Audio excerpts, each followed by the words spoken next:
여호와를 송축하라. 내 안에 있는 것들아 다 그의 거룩한 이름을 송축하라.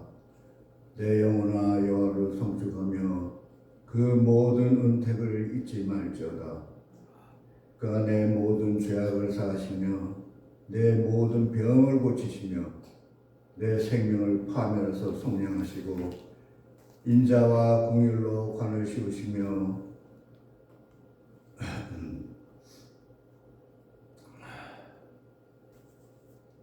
내 청춘을 독수리같이 새롭게 하시는도다. 여호와는 긍휼이 많으시며 은혜로우시며 노하기를 더디하시며 인자하심이 풍부하시도다.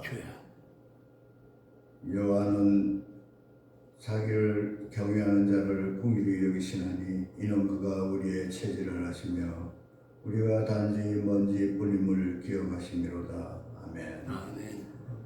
사랑과 긍휼이 풍성하신 아버지 하나님, 오늘 이 사순절 두 번째 주일 우리들의 발길을 기도하겠습니다. 전능하신 하나님 아버지, 오늘도 저희를 지켜주시고 서울고 대학 공무원들이 주님의 은혜 안에서 다시금 한자리에 모이게 하시니 감사할 뿐입니다. 아멘. 저희의 80평생을 돌아보면 수많은 굴곡과 고독함 속에서도 주님께서 한 번도 손을 놓지 않으셨음을 분명히 고백합니다. 아멘. 저희는 나이가 들었으나 믿음까지 늙게 하지 마시고 저희의 남은 날들이 후회나 두려움이 아니라 감사와 확신으로 채워지게 하시고 주어진 하루하루를 사명으로 살게 하여 주시옵소서. 아멘. 이 나라와 민족을 주님께서 친히 붙들어 주시옵소서. 곤란한 시대 속에서 옳고 그름이 흐려지지 않게 하시고 그렇습니다. 지도자들에게는 책임이 또 이 백성에게는 절제와 분별을 허락하여 주옵소서. 이 예배를 인도하는 최명진 목사님 육신의 강건함을 허락하여 주시고 회장을 비롯하여 임원들에게 축복하여 주옵소서. 다음 세대에게 믿음의 자리를 온전히 물려주는 남은 인생이 되게 하여 주옵소서. 오늘의 이 모임 위에 주님의 평안과 인도하심을 믿사오며 우리 주 예수 그리스도의 이름으로 기도드렸습니다. 아멘.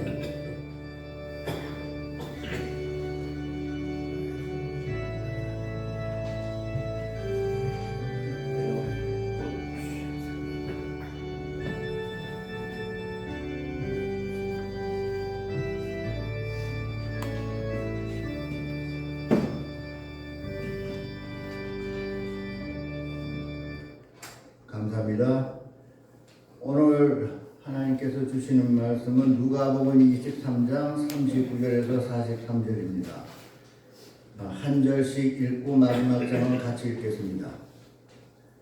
달린 행악자 중 하나는 비방하여 이르되 내가 그리스도가 아니냐 너와 우리를 구원하라 하되 하나는 그 사람을 부리려 이르되 네가 동일한 정죄를 받고서도 하나님을 두려워하지 아니하느냐. 우리는 우리가 행한 일을 상당한 보응을 받는 것이니 이에 당연하거니와 이 사람이 행한 것은 옳지 않은 것이 하나 없느니라 하고 이르되 예수여 당신의 나라에 임하실 때에 나를 기억하소서 하니 예수께서 이르시되 내가 진실로 내게 이르노니 오늘 네가 나와 함께 낙원에 있으리라 하시니라. 아멘.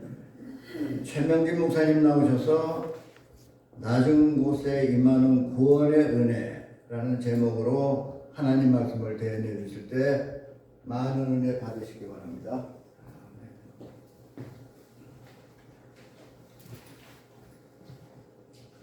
할렐루야. 아멘. 날이 좀 따뜻해졌습니다. 또 그리고 사순절 기간 안에 있는데 여러 가지를 많이 묵상하는 이런 시대입니다. 제가 한 사람 사례를 소개합니다. 이 사람은 성공하기를 원했고 높은 자리에 올라가기를 원했습니다. 그리고 모든 일을 다 자기 발 아래 두기를 원했던 사람입니다. 그래서 이것저것 안 한 일이 없습니다. 심지어 강도짓까지도 했습니다. 그렇게 열심히 살고 그렇게까지 해가면서 자기의 소원을 성취했는데 결국에 자기는 높은 곳에 있게 되었습니다. 마지막 시간에 많은 사람들이 쳐다보는 높은 자리에 세상이 한눈에 들어오네요. 상쾌한 공기를 즐기며 잠시 여유를 가져보는 건 어떨까요? 더 높은 곳으로 올라가 볼까요? 아니면 얘가 AI가 이렇게 연결되어 있으면 소리가 크게 들리면 아마 타고나고 싶은가 봐요. 높은 자리에 올라가 있었지만 그 높은 곳, 사람들이 다 쳐다보는 높은 곳인데 그곳은 그가 원했던 곳은 아닙니다. 다시 말하면 그곳이 바로 십자가 위에 있었기 때문입니다. 그런 힘 있는 강자로 높아지기를 원했지만 어떻게 보면 정반대로 아주 힘없이 매달려 있었다고 하는 얘기입니다. 몸은 비록 높은 곳에서 많은 사람을 내려다보는 자리에 있었는지 모르지만 그의 존재는 세상에서 가장 비참한 삶의 모습입니다. 아마 십자가의 자리가 이 세상 그 어느 치욕된 자리보다 그런 자리는 없으리라고 생각이 됩니다. 그래서 그는 비참함에 몸부림을 쳤던 겁니다. 근데 이 사내가 그래도 위안을 받는 것은 자기만 거기 매달린 게 아니고 옆에 둘이 더 있어요. 한 사람은 자기 친구고 또 한 사람은 예수라고 불려지는 선생님이 거기에 매달린 겁니다. 예수에 대한 소문은 참 많이 들었습니다. 물론 동료가 같이 매달린 거는 자기하고 한 짓이 같으니까 결국 그럴 수밖에 없다 생각을 하지만 예수에 대해서 내가 듣고 알고 있기는 여기 달릴 분은 아닌데 그분이 놀라운 일들을 많이 했고 어려운 사람을 많이 도와줬고 그리고 많은 사람을 바른 길로 인도했던 아주 귀한 분인데 이분이 여기에 매달린다는 게 이게 있을 수 있느냐. 정말 아이러니컬한 이상한 일이었습니다. 가장 높은 자리에서 영광을 받아야 될 분이 이렇게 나와 같은 비참한 자리에서 피를 철철 흘려가면서 죽음을 맞고 있다는 것은 이해할 수가 없는 일이었습니다. 이런 모습 속에서 옆에 있던 동료가 얘기합니다. 네가 정말 하나님의 아들이거든 우리를 구원해달라 뭐 이런 얘기를 합니다. 그렇게 비방하는 소리를 듣자마자 이 사내는 얘기합니다.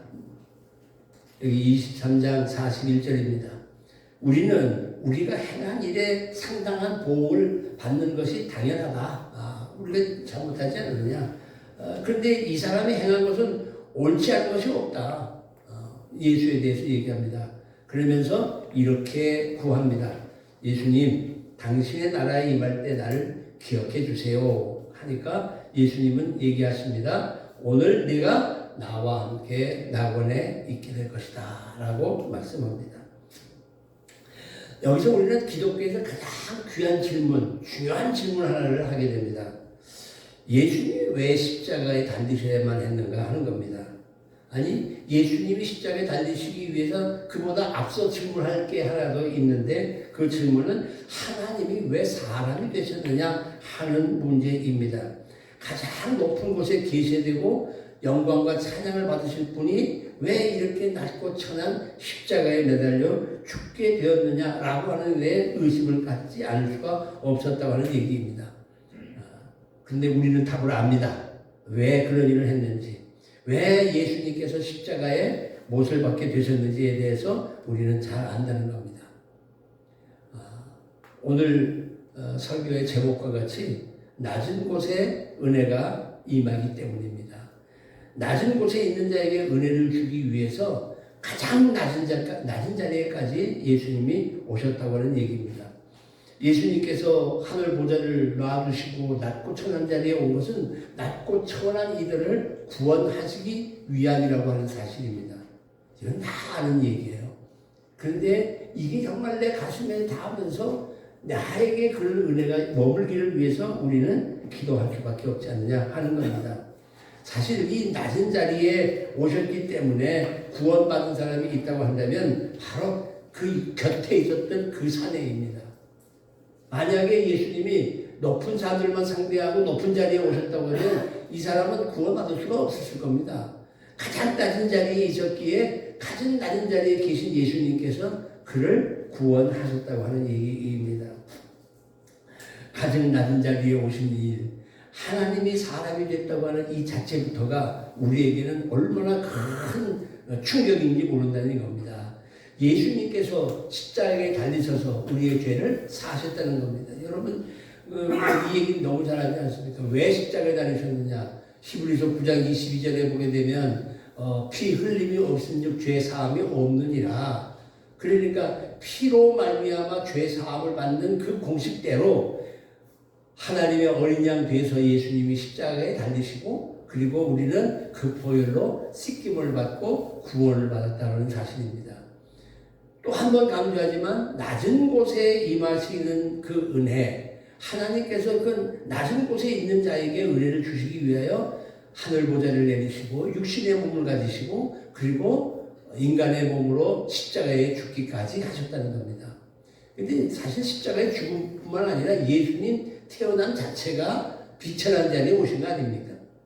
시공을 초월할 그분이 시간과 공간의 제한을 받고 그것도 아기의 몸으로 그것도 말구유에 태어난다는 것 있을 수 없는 일입니다. 세상에 어떤 사람이 그래 태어날 데가 없어가지고 마구간에서 태어나고 누일 데가 없어서 말구유에 누이겠느냐는 겁니다. 우리가 이제 이 그림상으로 또 오는 크리스마스 카드를 보게 되면 아주 화려하게 반짝반짝하고 반짝반짝하게 이렇게 말구유가 그려져 있지만 거기는 축축하고 더럽고 냄새나는 그런 곳 아닙니까? 그렇게 낮은 곳에 오신 것은 낮은 분들과 인연을 맺고 낮은 사람들과 함께하기 위한 하나님의 특별한 은혜였다고 하는 사실입니다. 그 비천한 자리에 있었던 사내가 예수님에게 말씀했고 그 예수님의 말씀에 내가 오늘 나와 함께 낙원에 있게 될 것이다 라고 하는 얘기가 조금 아까 우리가 읽었던 이 내용입니다. 자, 그러면 모든 사람이 다 높아지기를 원하는데 낮은 자리로 내려올 수 있겠느냐는 거예요. 쉽지 않죠. 은혜가 낮은 곳에 임한다고 했으니까 낮은 곳으로 내려가야 그 은혜를 얻을 수가 있는데 그 낮은 곳으로 내려갈 수 있느냐는 거예요. 결코 쉬운 게 아닙니다. 근데 하나님이 사랑하는 사람에게는 낮은 곳으로 갈 수밖에 없도록 몰아내는 것도 있어요. 교만하고 모든 것을 다 갖고 아주 잘 나가는 사람인데 이 일을 내가 특별한 사랑으로 내가 구원을 해야 되겠다는 생각이 있으시면 하나님께서 그의 가진 것을 치기도 하시고 그의 건강을 치기도 하시면서 하나님을 찾게 만드시더라고요. 저희 교회에 돌아가셨습니다만은 아주 강한 분이 한 분 계셔요. 유한양의 누구지? 유일한 그분 말고 또 서서문교회에 아주 원로 장로 가운데 유일한이라는 장로가 있어요. 그 서서문교회를 세운 서서문교회 아시죠? 여기 삼성 뒤에 있는 그 서서문교회가 아주 대단한 교회인데 그걸 세우신 교회가 장로님이 유일한인데 거기에 장조카라는 분이 이제 우리 교회를 나오셨는데 어려서부터 신앙을 다 갖고 있지만 엇두레질을 하는 거예요. 자꾸 엇두레질을 이것도 저것도 맘대로 세상을 그렇게 맘대로 살아요. 그런데 제가 이제 그 동네에 가서 개척을 했는데 이 교회라고 가만히 보니까 이거 장로교 그것도 통합측에서 공부했던 최명진이라는 분 그런 분이 이 동네에 왔다. 그 당시에 그 시영이라고 하는 동네가 어떤 동네냐면 감리교가 이제 거의 강한 세력이기 때문에 감리교가 이제 100년 된 교회가 있습니다. 그 감리교가 이렇게 되고 아펜젤러 선교사가 지나가다가 잠깐 들렸던 곳이 교회가 하나 세워졌어요. 시원교회라고 그것도 교회가 있어요. 그러니까 그 정도로 감리교가 여기가 이 선교 바운다리인데 그 감리교가 장로교는 이단이다 이렇게 얘기를 했어요. 그런 중에 이제 제가 그때 갔을만 하더라도 그 가운데 안에는 교회가 3개밖에 없었을 때입니다. 그래서 어쨌든 그렇게 했더니 그분이 나를 알아보고 그리고는 들락날락 교회를 하기 시작했어요. 근데 가만히 보니까 신앙을 갖고 있는데 전혀 교회 생활을 안 해요. 자기는 주일날은 아주 안식하는 거예요. 집에서 안식하는 거예요. 어디도 안 나가고 집에서 안식을 하고 밥을 아주 맛있게 만들고 요리 솜씨가 좋아요. 그래서 가지고 이분이 얼마나 강하느냐 하면 신학교를 가라고 가문 집안에서 그렇게 얘기를 하니까 동국대학교를 뛰어들어서 불교학 공부를 하고 아주 그렇게 망나니 짓을 하던 분이에요. 근데 저 관계가 되니까 교회를 다니기 시작하면서 저보고 자기가 교회 50명만 나오면 그때부터 자기는 안 나올 거라는데 50명 나올 때까지만은 내가 도와주겠다는 거예요. 진짜 뭐 정말 아무것도 없는 그런 데인데 오셔가지고 뭐 그때는 이제 나무로 난로를 뗐어요. 그러면 나무를 한등 갖다가 마당에다가 놓고 가기도 하시고 또 크리스마스 때 뭐 이렇게 몇 사람 모여서 사냥 연습한다 그러면 요구르트도 사다가 놓고 이러는 분이에요. 자기네 집 앞에는 문짝에다가 뭐라고 써붙였냐면 기독교인 출입 금지 이것 따라 써붙이 이렇게 개망난입니다. 그 얼마나 강한지 이 오토바이 타고 다니셨는데 상처가 났어요. 이제 사고가 나가지고 상처가 났어요. 이제 병원에서 꿰맸어. 이렇게 꿰매잖아요. 요즘에는 꿰매지 않고 이렇게 다 스테플러를 이렇게 칙도거든요. 저도 이렇게 보니까 스테플러 치고 이렇게 빼는데 그거를 꼬맸는데 그것도 집에서 자기가 빼. 그 정도로 아주 어디에 한경도 뿐인데 이분이 그렇게 강한데 얼마나 강한데도 예수를 믿으려도 안 믿어. 그래서 제가 하나님께 기도하기를 하나님 저분은요 어렵게 해가지고는 예수 안 믿습니다. 잘되게 해주셔야 예수 믿습니다. 그렇게 기도를 했어요. 오죽하면 사실 제가 그 얘기를 하려는데 잘돼서 예수 믿기가 쉽지 않습니다. 어렵게 있다가 예수를 믿고 잘되면 신앙을 버리는 경우는 있어도 어렵게 살다가 잘돼서 내가 교회 나온다 이거는 어렵습니다. 근데 이분이 그렇게 하는 과정 속에 마지막에 이제 늘 이 반주로 술을 한 잔씩 이렇게 늘 하고 있는데 그것 때문에 알코올 치매가 와요. 알코올 치매가 왔는데 놀라운 사실은 그거로 인해 가지고 꼭 부인님 권사님이신데 교회 가자고 손 붙잡고 보통 정신이 있을 때는 교회 가자는 얘기는 안 하는데 치매가 온 이후로부터는 교회 출석을 그렇게 잘하는 거예요.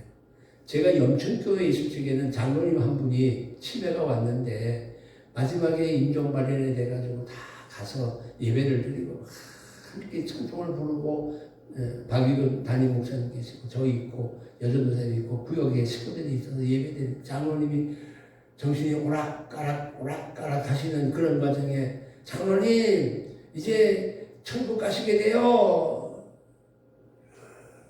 예수 믿으시죠? 천국 가시는 거예요. 몰라. 예수 믿으시죠? 아니. 야, 그 많은 사람 앞에서 우리 마지막에 치매에 걸려도 정말 주를 잘 고백하게 해달라고 기도하셔야 됩니다. 그뿐만 아닙니다. 돌아가신 한경진 목사님도 마지막에 치매가 오셨는데 그런 상황이 있었어요. 하나님이 진정한 사랑하는 사람은 어떻든 낮고 천한 자리에 힘들은 자리에서도 주를 고백하게 만드시지만 그렇지 않은 사람의 경우는 하나님이 버리시는 것도 느꼈다는 겁니다. 그러면 낮은 자리로 내려가는 건 누가 낮은 자리에 내려갈 수 있느냐? 우리 스스로 낮은 자리에 내려가기가 쉽지 않아요. 근데 낮은 자리로 내려가는 사람은 어떤 사람이 낮은 자리로 내려가냐? 하나님을 두려워하는 사람은 낮은 자리에 내려갑니다. 우리 선배님들 한번 생각해 보세요. 잘 나갔지 않습니까? 지금까지 잘 나간 삶을 살았습니다. 그 잘 나간 삶을 살았을 때 내가 과연 낮은 삶의 모습으로 주의 은혜를 구했는지 근데 지금은 다 모든 것이 이제 다 없잖아요. 건강도 없잖아요. 나는 오늘 노영문 장로님 기도하시는데 좀 마음이 막 울컥 좀 하는 부분이 좀 있더라고요. 그 기도문 한번 여러분들 이제 영상이 되니까 나중에 한번 더 들어보세요. 저는 그 순간순간 이제는 모든 것이 다 하니까 낮아지니까 결국은 하나님의 은혜를 구할 수밖에 없지 않느냐 하는 겁니다. 이 누가복음 1장 50절에 보게 되면 긍휼하심이 두려워하는 자에게 대대로 이르는도다 하는 이런 답이 있어요.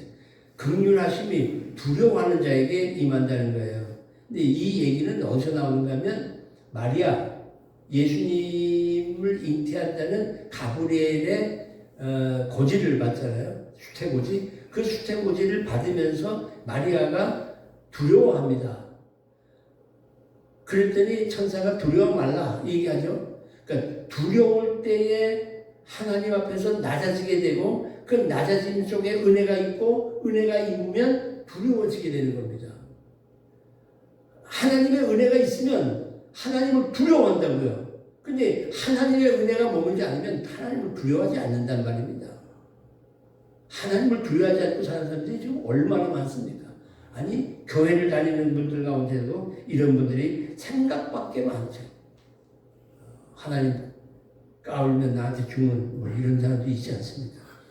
어떻든 이런 정도로 하나님을 두려워할 때에 하나님의 은혜가 머무는 일입니다.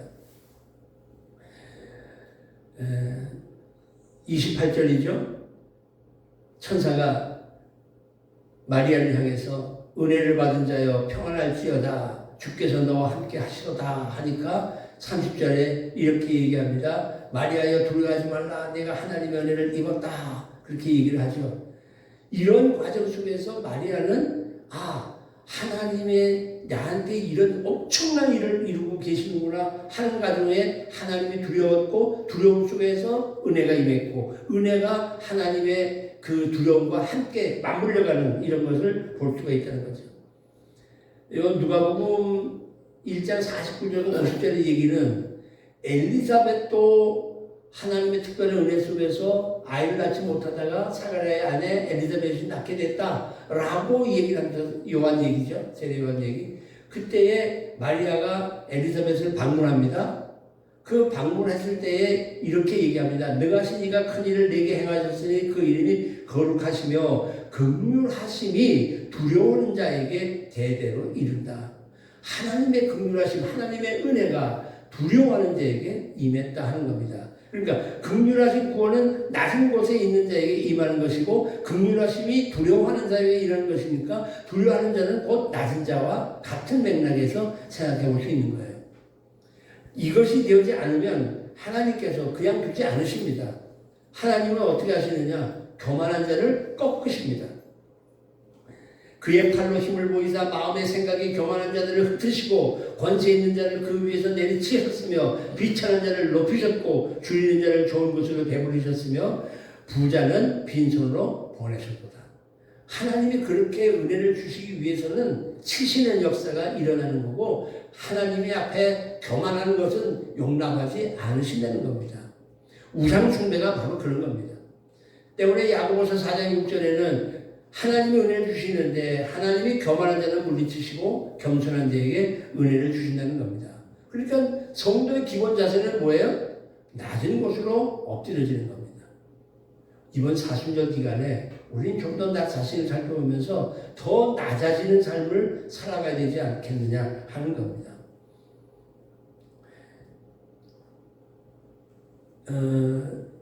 지금 제가 영상을 제가 보여드리지를 못하는데 지금 한국 교회에 또 하나 큰 파문이 하나 생겼습니다. 혹시 아시는지 모르겠어요. 김문훈이라는 목사 아세요? CBS 방송도 많이 하고 아주 부산에서 고신 측의 목사로서 이번에 고신 총회장이 되시죠. 5,000명 교인을 만들고 어마어마해서 아주 잘 나가는 분이십니다. 근데 그분이 욕설 파문이 영상에 지금 막 올라와서 혹시 아시는지 모르겠습니다만 그 여전도사가 아마 나이가 한 50 넘은 여전도사 같은데 신방을 안 하는 모양입니다. 그랬더니 이 무슨 하여간 저는 한 번도 그런 욕을 해본 일이 없는데 그런 욕, 심지어 도끼로 죽여버리겠다는 이런 일부터 시작해서 차마 영상을 보여드리 집에 가시면 인터넷에 가서 김문현 욕설 영상 찾아보시면 이재명이가 형수 욕하는 것보다 더한 욕을 목사 입에서 그리고 이제 또 남자 남전도사한테도 그렇게 해요. 그게 어떻게 아마 남전도사가 그걸 얘기 듣다가 부목사가 그걸 정말 참다 못하니까 그거를 아마 녹음을 해놨겠죠. 요즘엔 이 전화기가 무서워요. 무슨 얘기든지 다 녹음이 되니까. 그래가지고 그게 이제 파문이 된 겁니다. 그런데 그거에 대해서 제가 그 하나님에 대한 열성이 너무 지나쳐가지고 내가 너무 과한 행동을 했다 하고 사과하는 거로 지금 끝나는 이런 과정이에요. 저는 그만해야 돼요. 교회 그만둬야지 그런 식으로 가면 그 사람이 하나님을 두려워하는 사람일까요? 아니요. 우리는 지금까지 교회가 부흥돼야 되고 하나님 앞에서 큰 일을 해야 된다는 이유 속에 거짓말도 반복듯이 하고 그리고 우리가 하고 싶은 일을 다 하면서 하나님의 이름으로 하나님의 명령으로 이런 겁니다. 많이 저도 대화를 하지만 대화를 하다가 가장 힘든 게 뭐냐면 제가 기도해 봤는데요 목사님 그게 아니고요 이거래요 할 때는 할 말이 없는 아니 하나님의 기도를 하고 하나님이 직접 응답을 받았다는데 나는 못 받았거든. 그럼 어떡할 거냐고. 근데 하나님은 같이 주실 것 같은데 그렇게 얘기하면서 고집을 피우고 그렇게 나가니 방법이 없잖아요. 그런데 과연 그런 사람이 하나님을 두려워하는 거냐는 거죠. 저는 오늘 다른 얘기 아니고 이 40년 기간에 우리가 더 낮아져야 하나님의 은혜가 우리의 삶에 흘러넘친다는 얘기입니다. 때문에 잠언서 30장에 아굴은 이렇게 얘기합니다. 내가 두 가지 일을 주께 구하였사오니 내가 죽기 전에 거절하지 마세요. 헛된 것, 거짓말하는 거 멀리 해주세요. 나를 가난하게도 먹으시고 부하게 나오시고 오직 필요한 양식을 나로 먹여주세요. 내가 너무 많으면 하나님을 모른다고 그러고 너무 없으면 도둑질할까? 죄질까봐 그렇습니다. 얼마나 겸손한 아굴의 얘기입니까? 자, 요게 영상인데